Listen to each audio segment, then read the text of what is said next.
ओमज्ञानतिमिरान्धस्य ज्ञानाञ्जनशलाकया चक्षुरुन्मिलितं येन तस्मै श्रीगुरवे नमः। नमो विष्णुपादाय कृष्णपृष्ठाय भूतले श्रीमते भक्तिवेदान्त स्वामिनिति नामिने। नमस्ते सरस्वती देवं गौरवाणी प्रचारिणे निर्विशेषशून्यवादी पश्चात्यदेशतारिणे। नमो महावदान्याय कृष्णप्रेमप्रदायते कृष्णाय कृष्णचैतन्य नाम्ने गौरतुसे नमः। हे कृष्ण करुणा सिंधु दीनबंधो जगत्पते गोपेश गोपिका कांत राधा कांत नमस्तुते। तप्त कांचन गौरांगी राधे वृंदावनेश्वरी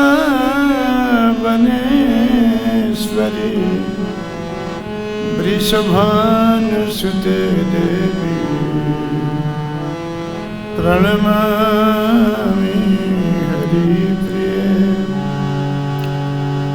कृष्ण त्वदीयपदपङ्कजपञ्जरान्ते आद्वैम विशति मे मानसराजहंस। प्राणप्रयाण समये कफवातपीतं कण्ठावरोधनविधौ अस्मरणं कुतस्ते। तपस्विनो दानपरावसस्विनो मनस्विनो मंत्रविदा सुमंगलम्। क्षेमं न विन्दं त्रिविणाय दर्पणं तस्मै सुभद्रा स्रवसे नमो नमः।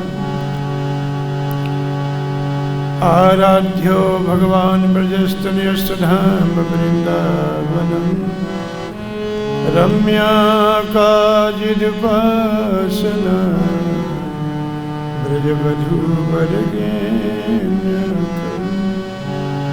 श्रीमद्भागवतं प्रमाणममलं प्रेमापुमरितमः। श्रीचैतन्य महाप्रभु मद्मिदं तत्र धरो नः परम्। वंशाकल्पतरुभ्यश्च कृपासिन्धुभ्येव च पतितानां पावनेभ्यो वैष्णवेभ्यो नमो नमः। श्रीकृष्ण चैतन्य प्रभु नित्यानंद श्री अद्वैत गदाधर श्रीवासदि गौरभक्तवृन्द। हरे कृष्ण कृष्ण कृष्ण हरे हरे हरे राम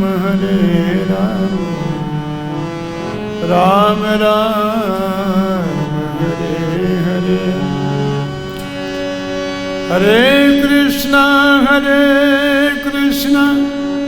कृष्ण कृष्ण हरे हरे हरे राम राम राम हरे।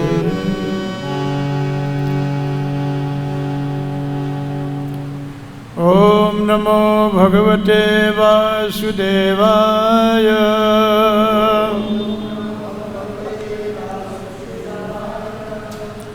ओम नमो भगवते वासुदेवाय।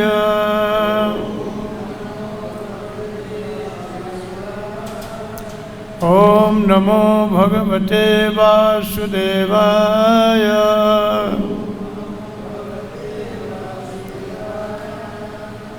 नारायणं नमस्कृत्यं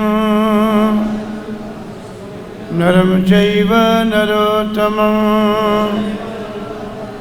देवीं सरस्वतीं व्यासं ततो जयमुदीरयेत्। नष्टप्रायेषु अभद्रेषु नित्यं भागवत सेवया भगवती उत्तम श्लोके भक्तिर्भवति नैष्ठिकी। श्रीमद्भागवतम छठा स्कंध षष्ठम स्कंध अध्याय 16 श्लोक संख्या 52 52।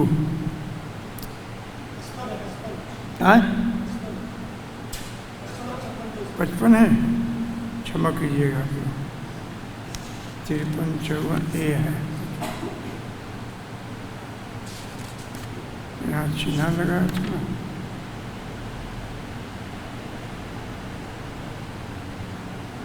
भाई 53-54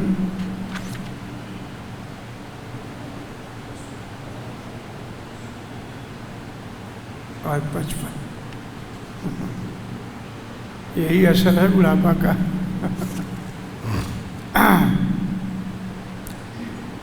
येन प्रसुप्तं पुरुष येन प्रसुप्तं पुरुष स्वापं वेदात्मनस्तदा सुखं च निर्गुणं ब्रह्म तदात्मानं भवेहि माम्। येन जिसके परब्रह्म द्वारा प्रसुप्त सोचा सोया हुआ पुरुष व्यक्ति स्वापम स्वप्न के विषय को वेदा जानता है, आत्मना अपना, तदा उस समय सुखम सुख च भी निर्गुणम भौतिक परिवेश से किसी प्रकार के संपर्क से रहित संपर्कहीन ब्रह्मा परमात्मा तम उनको आत्मनम सर्वव्यापी अवेही जानो माम मुझको। जय श्री कृष्ण। अनुवाद में प्रभुपाद जी कहते हैं, तुम मुझे परब्रह्म जानो जो सर्वव्यापी परमात्मा है और जिनके माध्यम से सुप्त जीवात्मा अपनी सुसुप्त अवस्था तथा इंद्रियातीत सुखों का अनुभव कर सकता है। कहने का तात्पर्य यह है कि सुप्त जीवात्माओं की गतिविधियों का कारण मैं ही हूँ। तात्पर्य, जब जीवात्मा मिथ्या अहंकार से मुक्त हो जाता है तो वह ईश्वर के अंश रूप में अर्थात आत्मा रूप में अपनी श्रेष्ठ स्थिति को समझता है। फलतः सुषुप्त अवस्था में भी जीवात्मा ब्रह्म के कारण सुख का अनुभव कर सकता है। भगवान का कथन है कि वह ब्रह्म, वह परमात्मा तथा वह भगवान मैं ही हूँ। श्रील जीव गोस्वामी ने अपने ग्रंथ कर्म संदर्भ में ऐसा लिखा है।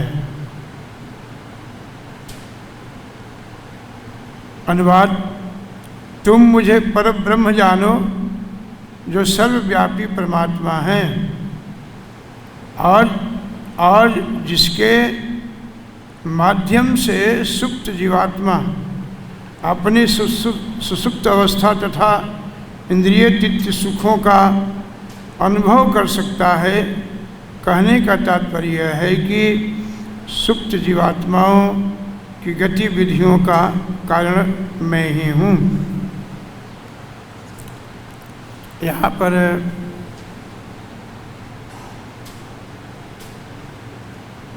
महाराज चित्रकेतु पिछले अध्यायों में से भी आप लोग कथा सुनते आ रहे हैं। यहाँ पर महाराज चित्रकेतु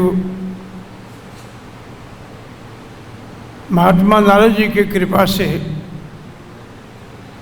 भगवान से भेंट हुई।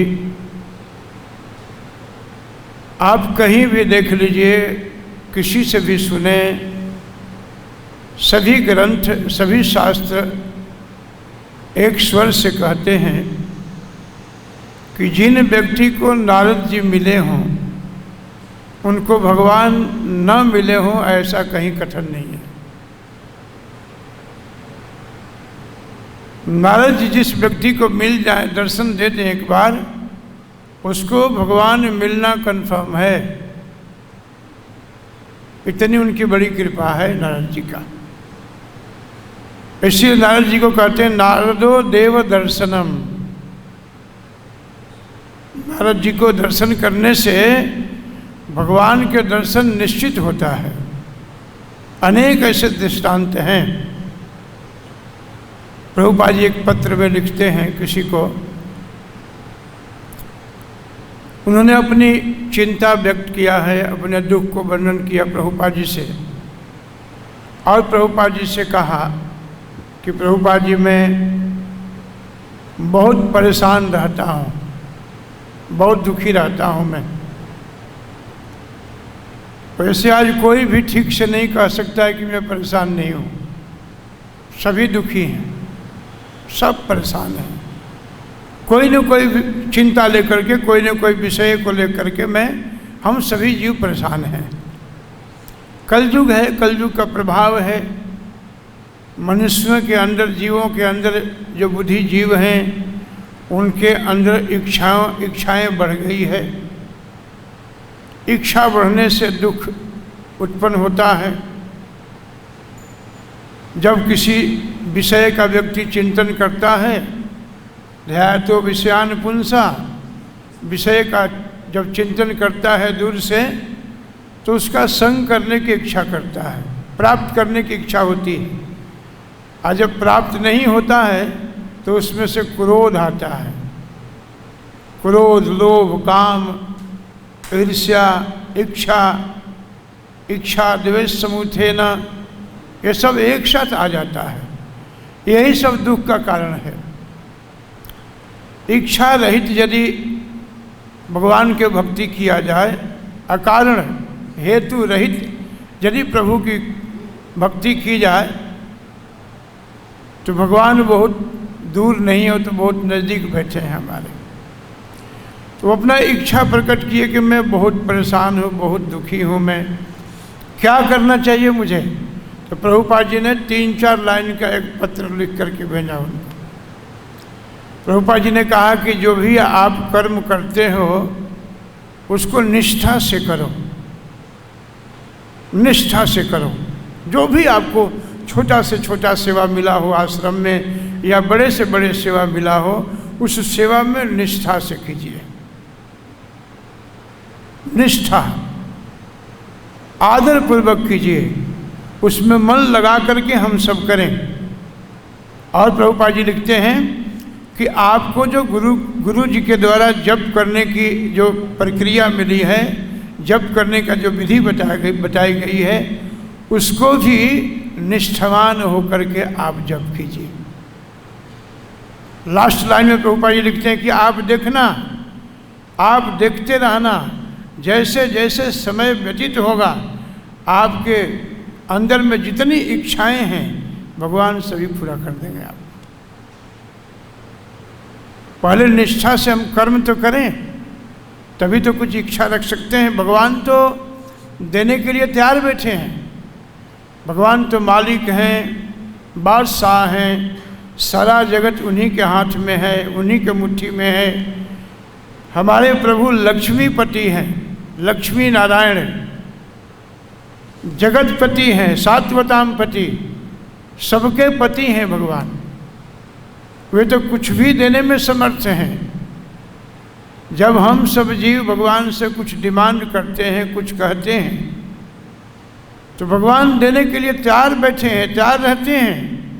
लेकिन फिर देखते हैं कि जिस वस्तु को इसने मांग किया वो वस्तु देने से संभाल पाएगा कि नहीं संभाल पाएगा,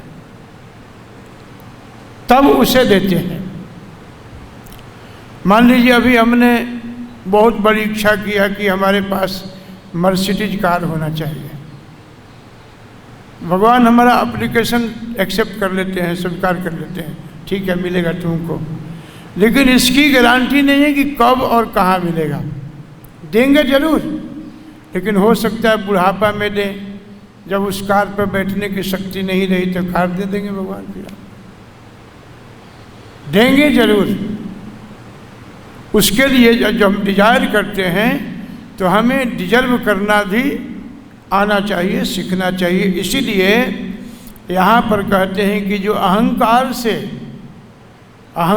से जो व्यक्ति मदमत्त है, अहंकार में है, इंद्रियों के विषय का सुख लेने में प्रमत्त है, पागल जैसा विह्वल है उसके अंदर, उसको कहते हैं प्रभुपाद जी तात्पर्य में कि वह भी मैं ही हूँ। इस बात को आचार्य लोग स्वीकार करते हैं। अन्यत्र ग्रंथों में भगवान कहते हैं कि वो भी मैं भी हूँ, लेकिन अपने इंद्रियों के अनुभव से विषयों को जो व्यक्ति अनुभव कर लिया है, उतार लिया है जीवन में, उस व्यक्ति को भगवान तत्काल दर्शन देते हैं,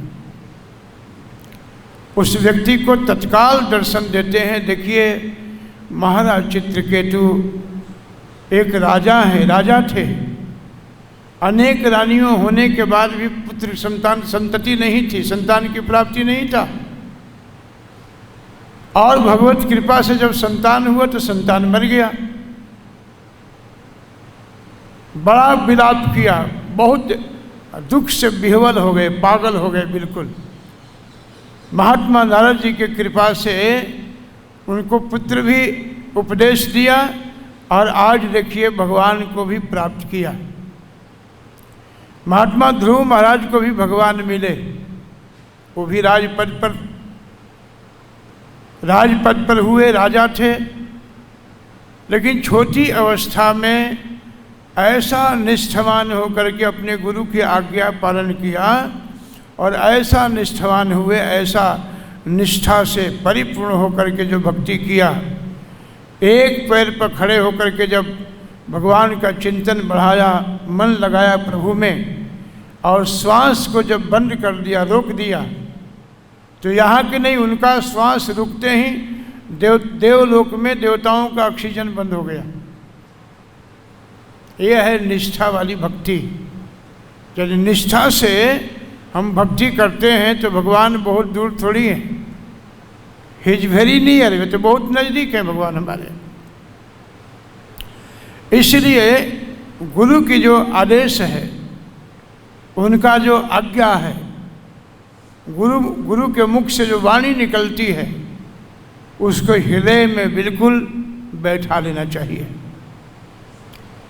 कल हम प्रभुपाद जी के तात्पर्य में पढ़ रहे थे और सत्स्वरूपदास जी ने एक अपने छोटी सी किताब लिखा है, उसमें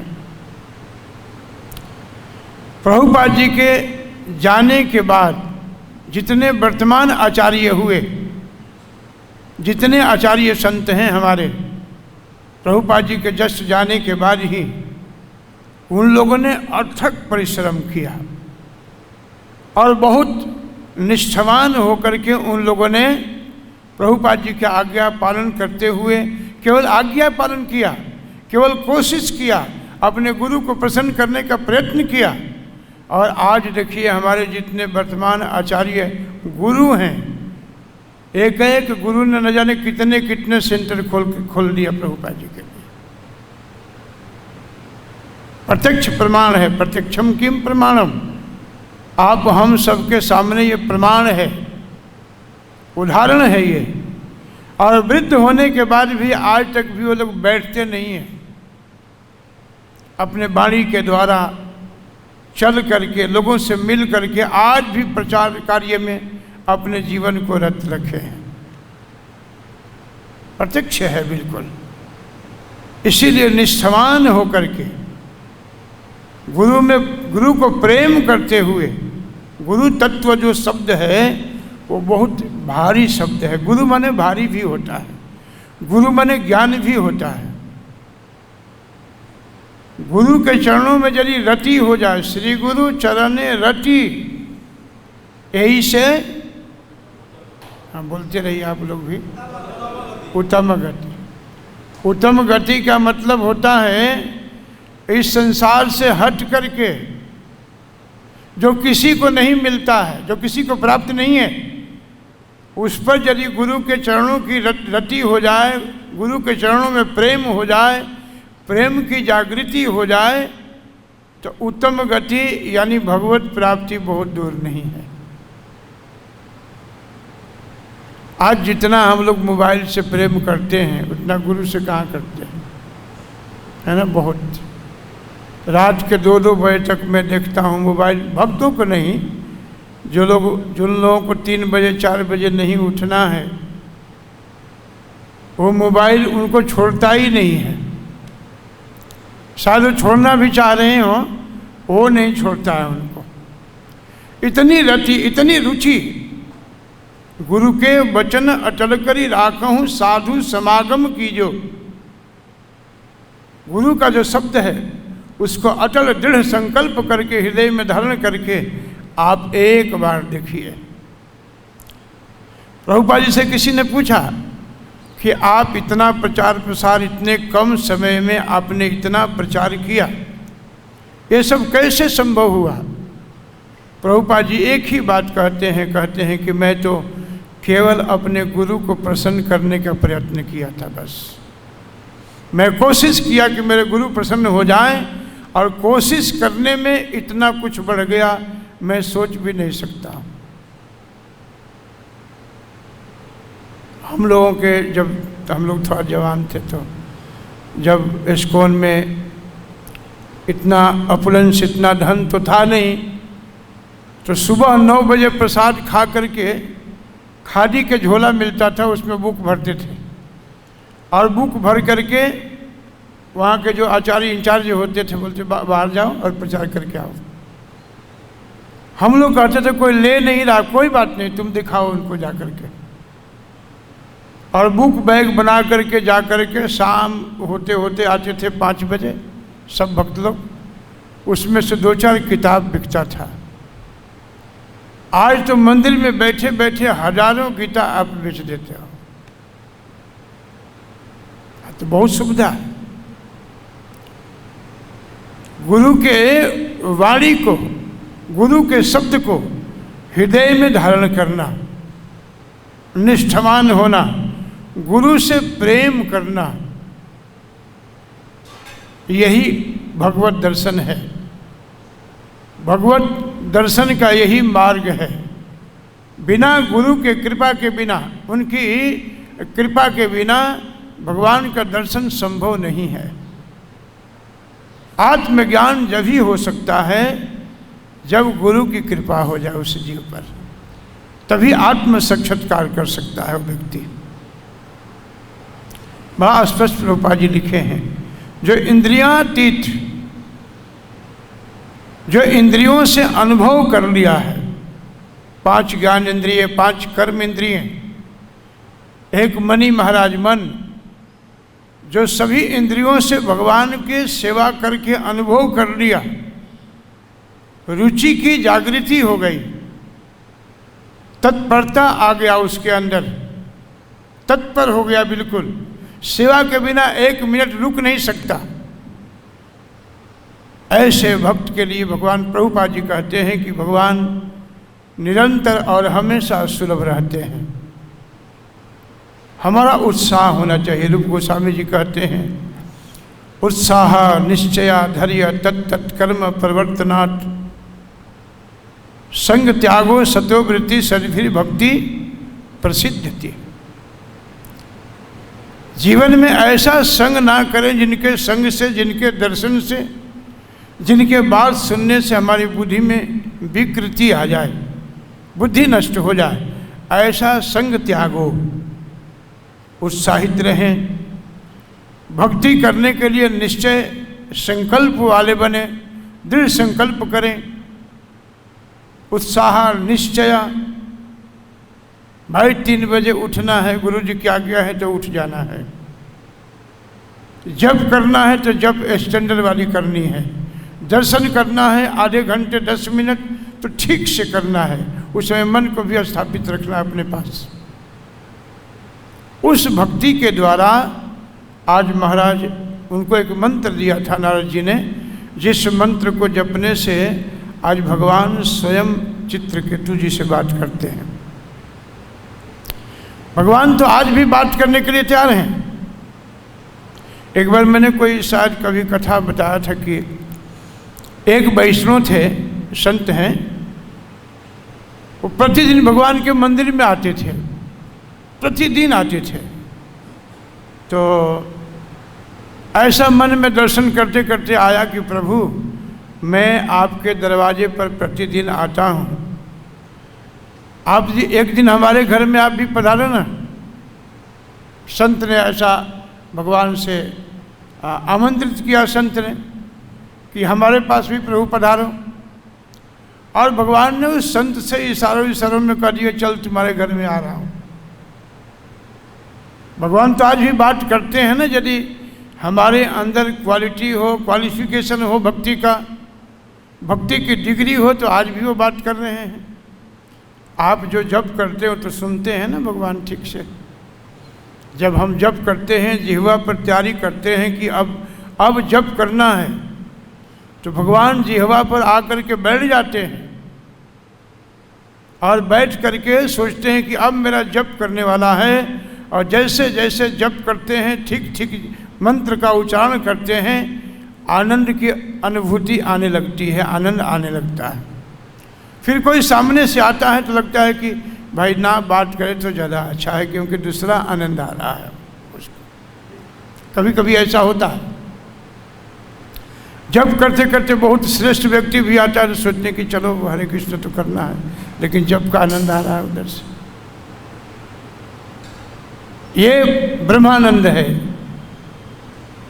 भगवान ने कहा कि चल तुम्हारे घर में आ जाता हूँ मैं। जैसे संत घर में पहुँचे, भगवान भी आ गए घर में।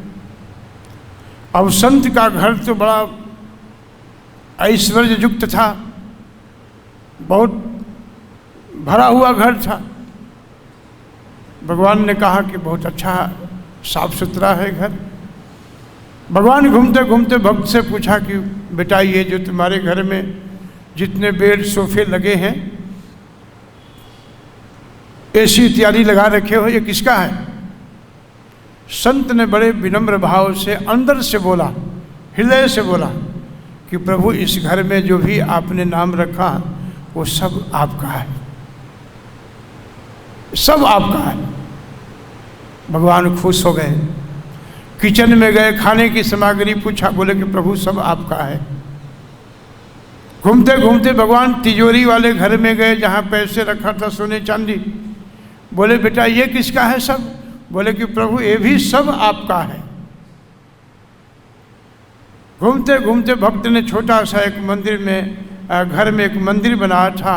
उस मंदिर में प्रभु जाकर के पूछे उस भक्त से कि ये मंदिर में जो बैठे हैं ये किसके हैं? संत के नेत्र में जल भर गया, पानी भर गया, आँख से पानी छलक गया और संत ने चरणों में पड़ के कहा कि सरकार इस घर में जितना वैभव, जितना संपदा है वो सब आपका है, लेकिन इस मंदिर में जो ठाकुर बैठा है वो केवल मेरा है, वो मेरा है। ऐसा मानना गुरु कृष्ण प्रसादे पाए भक्ति लाटा बीच। गुरु कृष्ण के कृपा के बिना, गुरु के कृपा के बिना यह भक्ति नहीं आ सकती है, प्रभु का दर्शन नहीं हो सकता है।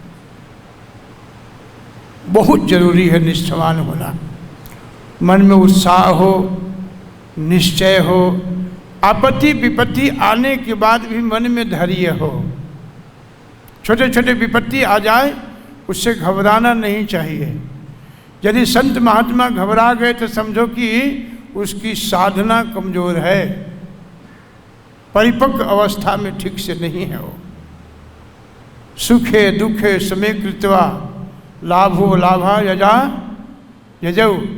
सुख में, दुख में, लाभ में, हानि में अर्जुन जो बिल्कुल सम रहता है, स्थिर रहता है, धीर पुरुष के जैसा आचरण करता है, वह भक्त मुझे बहुत अच्छा लगता है।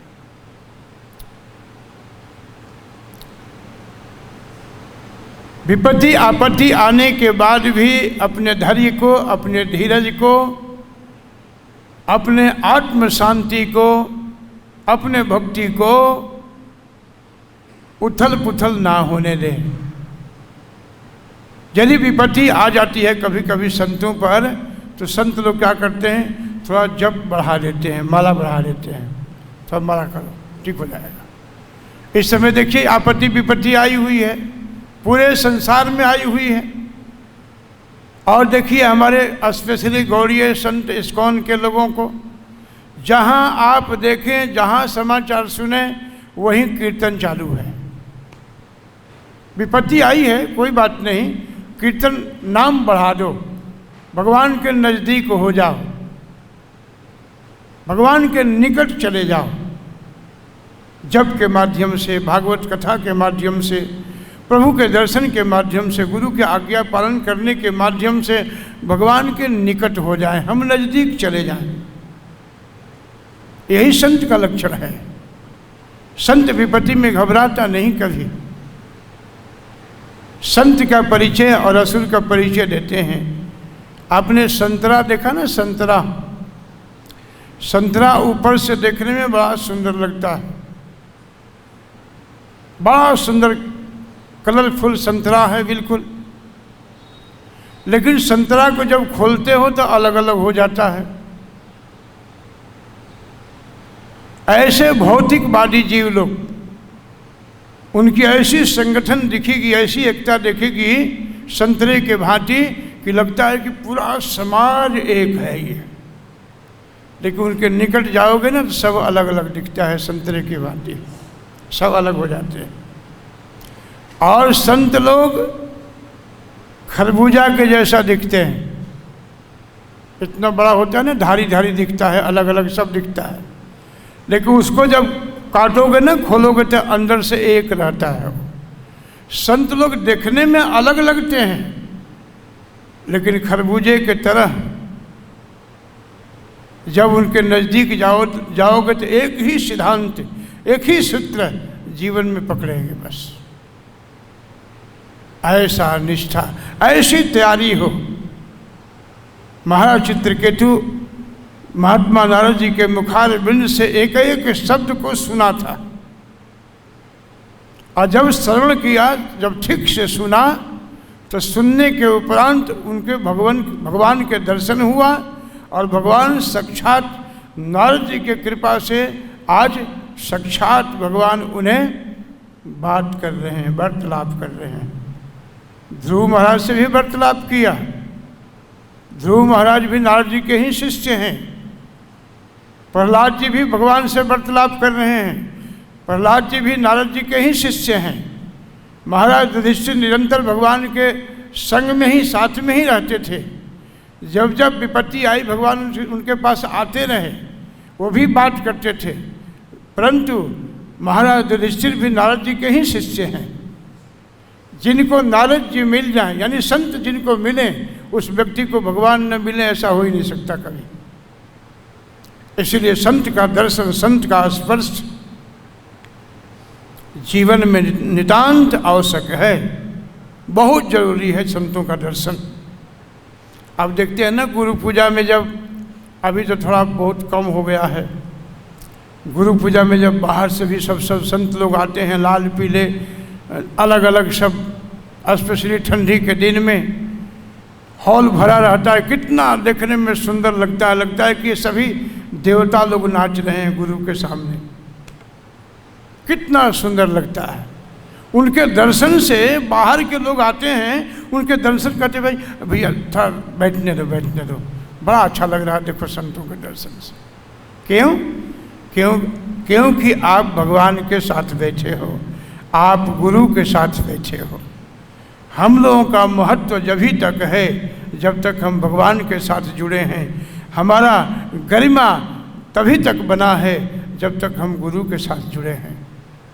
गुरु के साथ, कृष्ण के साथ छोड़ दीजिए, गेट से निकलते ही बाहर में कोई पूछने वाला नहीं। भगवान से जुड़े रहें, भगवान के साथ अपना संबंध स्थापित करते रहें। अन्यत्र ग्रंथों में लिखा है ऐसे, चैतन्य भागवत में ऐसा कृष्णदास कविराज जी कहते हैं कि गुरु को तो माली की संज्ञा दी गई है। अन्यत्र ग्रंथों में गुरु की धोबी की संज्ञा दी गई है, कुम्हार की संज्ञा दी गई है। गुरु न जाने कितने पद पर स्थापित हो जाता है। जैसे धोबी खराब से खराब वस्त्र को, यानी कुर्ते कपड़े में, धोती कुर्ता में जितना मर्जी होली का रंग लगा हो और धोबी को दे दो, वो रगड़ रगड़ के साफ करके टांग देता है, लो ये तुम्हारा कपड़ा है।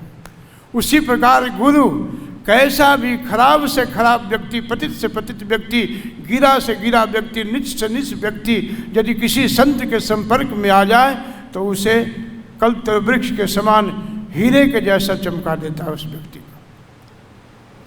ये संत की कला है। गुरु धोबी पट शिष्य, गुरु धोबी होता है, पट माने कपड़ा को शिष्य बना लेता है।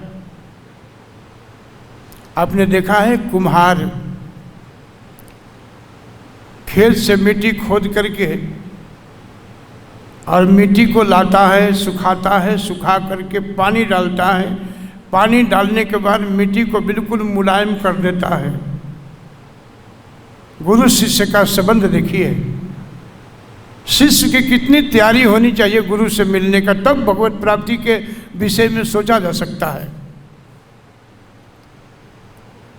मिट्टी को खोद करके लाया, मिट्टी कुछ नहीं बोला। मिट्टी के ऊपर जल डाल दिया, मिट्टी कुछ नहीं बोली। जब मिट्टी मुलायम हो गया तो कुम्हार ने मिट्टी पर चढ़ करके मिट्टी को बिल्कुल पैरों से रगड़ दिया। मिट्टी मुलायम हो गया, बिल्कुल सख्त हो गया। उस मिट्टी में से सुंदर सुंदर गोल गोल बना करके चाक पर चढ़ा दिया। उसमें से नाना प्रकार के, अनेक प्रकार के उसमें से बर्तन तैयार कर दिया। मिट्टी कुछ नहीं बोला, कुछ नहीं कहा कि तुम मुझे खोद करके लाया, पानी से लाया, चढ़ दिया। आज तुमने मुझे चाक के ऊपर चढ़ा दिया, घुमा दिया।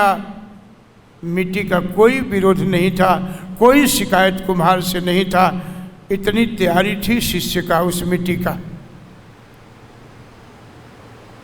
जब वह चाक पर चढ़ा करके अनेक प्रकार के बर्तन को निकाल दिया तो निकालने के बाद में उसको धूप में डाल दिया, गर्मी में डाल दिया, उसको तपा दिया बिल्कुल।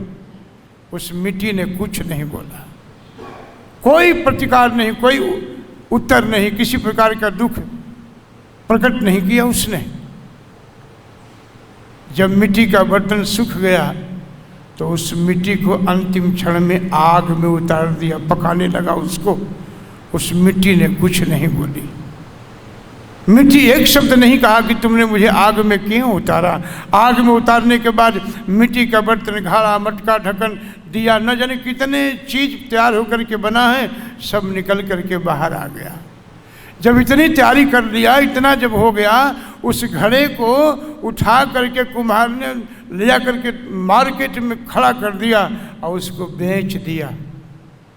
मिट्टी कुछ नहीं बोला, उसको बेच डाला, मिट्टी कुछ नहीं बोला। खरीदने वाले 10 रुपया 20 रुपया के घड़ा खरीदने वाले 10 बार अपने उंगलियों से ठोकते हैं, ठोक करके अपने घर में ले गया। उस मिट्टी के बर्तन में जो घड़ा था उसके गले में फंदा लगा दिया, रस्सी बांध दिया। और रस्सी बांधने के बाद मिट्टी कुछ नहीं बोला। रस्सी बांधने के बाद पुनः कुआं में उतार दिया, उस घड़े में पानी भर करके लाया, पानी पिला करके सबको तृप्त कर दिया। जो जो पानी पीना चाहा सबको पिला दिया, सबको तृप्त करके मिट्टी का बर्तन फूट गया। वह मिट्टी पुनः मिट्टी में मिल गया, मिट्टी कुछ नहीं बोली। इतनी तैयारी यदि हो गुरु कृष्ण के पाद पद्मों में तो भगवत प्राप्ति बहुत दूर नहीं है।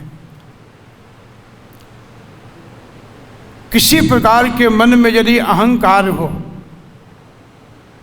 अहंकार शब्द जो है वो बड़ा मजबूत शब्द है। अहंकार जो है, जिसको आप अंग्रेजी में ईगो कहते हैं, न जाने कहाँ से कब प्रवेश कर जाता है। बहुत स्ट्रॉन्ग है, बहुत मजबूत है वो। न जाने कहाँ से किस मार्ग से प्रवेश कर जाता है, आप हम सबके मन में हो। यदि हमने सुंदर कीर्तन कर लिया तभी भी आकर के चुपके बैठ जाता है। सुंदर यदि हमने दर्शन कर लिया तभी भी, वस्त्र भी सुंदर पहन लिया तभी भी, धन हो तब तो कहना ही क्या है। कुंती जी कहती हैं, भोग ऐश्वर्य सुत श्री भी रेध मान मदह पुमान। जिनके पास विद्या है, धन है, संपदा है, सुंदर शरीर है, हे केशव, इनके जीवन में अहंकार बहुत होता है। लेकिन गुरु के आश्रित होने के बाद गुरु सबसे क्या करता है, कहता है कि अहंकार को छोड़ दो। और जैसे अपने शरीर को आश्रम में देते हैं दान के रूप में कि अब गुरु के दे दिया हूँ शरीर को, अब ये शरीर अब आश्रम में रहेगा। आश्रम के जो अधिकारी हैं कहते हैं कि बाथरूम में घुस जाओ। अरे भाई, बाथरूम में घुस करके नौकर भी साफ कर सकते हैं, लेकिन इसलिए कहते हैं कि तुम्हारे अंदर जो बाहर का अहंकार है वो बाथरूम साफ करने से ठीक हो जाएगा, मंदिर मार्जन करने से ठीक हो जाएगा। मंदिर मार्जन करना, सफाई करना, अपनी सफाई तो हम करते ही हैं, सारी इंद्रियों को साफ करते हैं सुबह, उस समय तो कोई अहंकार नहीं आता है। उसी प्रकार भक्त बनने के बाद यदि मन में यदा कदा कदाचित यदि मन में अहंकार आता भी है तो गुरु के चरणों में बैठ जाओ और हृदय से कह दो, मेरे अंदर अहंकार बहुत है, आप इसको ठीक कीजिए। इसलिए तो भजन में गाते हैं, क्षय वेग दमी क्षय दोष शोधी क्षय गुण देह दासे। क्षय वेग, 6 प्रकार का जो वेग है, वाचम वेग मनस क्रोध वेगम जिह्वा वेगम उदरो अपस्त वेगान एतान वेगान, ये जो वेग है गुरु इसको औषधि बन करके, दवा बन करके ठीक कर देता है इसको। ये वेग है सब। क्षय वेग दमी, उसको दमन कर देता है, ठीक कर देता है, उपचार कर देता है। गुरु भक्ति का पाचन क्रिया है, अहंकार नहीं आने देता है गुरु। क्षय वेग दमी क्षय दोष, दोष क्या है? आवश्यकता से ज़्यादा पेट में डाल लेना। आवश्यकता है 3 चपाती का तो डाल लिए 6, साथ डाल लिए कि पता नहीं 5 बजे मिले ना मिले, ऐसा वो एक दोष है ज़्यादा खाना। भक्ति सिद्धांत सरस्वती प्रभुपाद जी यानी परम गुरु जी किसी संत का पेट निकला हो ना बाहर, पसंद नहीं करते थे वो, पसंद नहीं करते थे वो। शरीर ठीक होना चाहिए बिल्कुल, ताकि आपको बैठने में सुविधा हो। घंटे 3-4 घंटा बैठ सकते हैं आप आसन लगा करके। क्षय दोष अत्याहार, ज़्यादा खाना, किसी वस्तु के लिए अत्यधिक प्रयत्न करना, ये भी एक दोष है। प्रजल्प करना, माला जप रहे हैं, माला के मन का रोक करके दूसरी बात कर रहे हैं, ये प्रजल्प है।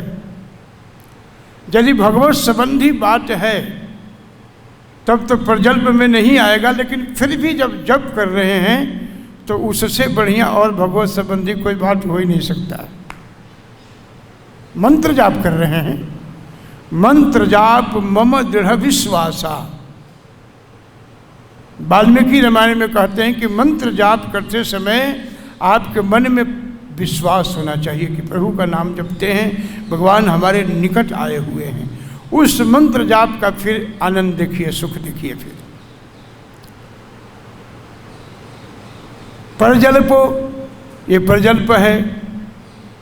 बहुत नियम इत्यादि में अपने को बांध करके विशेष भगवान के दर्शन इत्यादि को छोड़ देना। जैसे मंगला आरती का समय हो गया और हम सोच रहे हैं कि नहाए नहीं, अभी कैसे जा सकते हैं प्रभु के सामने। नहीं, नहाए नहीं है, मंगला आरती का समय होगा, शंख बज रहा है, फटाफट ब्रश करके आँख मुँह साफ करके तिलक लगाइए, दौड़ जाइए। भगवान आपको जानते हैं आप क्या हो, सबको भगवान जानते हैं ठीक से। नहाना भी एक आवश्यक है, नहाना भी चाहिए, लेकिन नहाने के बिना दर्शन बंद हो रहा है। नहाने के बिना, दांत साफ करे बिना भगवान का प्रसाद यदि हाथ से निकल रहा है तो उसे वेट नहीं करना चाहिए। भगवान का प्रसाद है ना, प्रसाद खाने से भी स्नान हो जाता है। मंगला आरती में इतने ब्रह्मचारी सब बैठे हैं, एक साथ इतने दर्शन होता है, इससे बढ़िया स्नान क्या हो सकता है। दर्शने पवित्र कैला, यही तुम्हारा गुण। और दर्शन मात्र से जीव पवित्र हो जाएगा वहां पर, वो तो महास्नान है। ऐसे नियमों में फंस करके भगवान के दिव्य दर्शन, संतों का दर्शन छोड़ देना, ये नियमाग्रह है। ये क्षय वेगदमी क्षय दोष शोधि, इस दोष को निकालता है गुरु।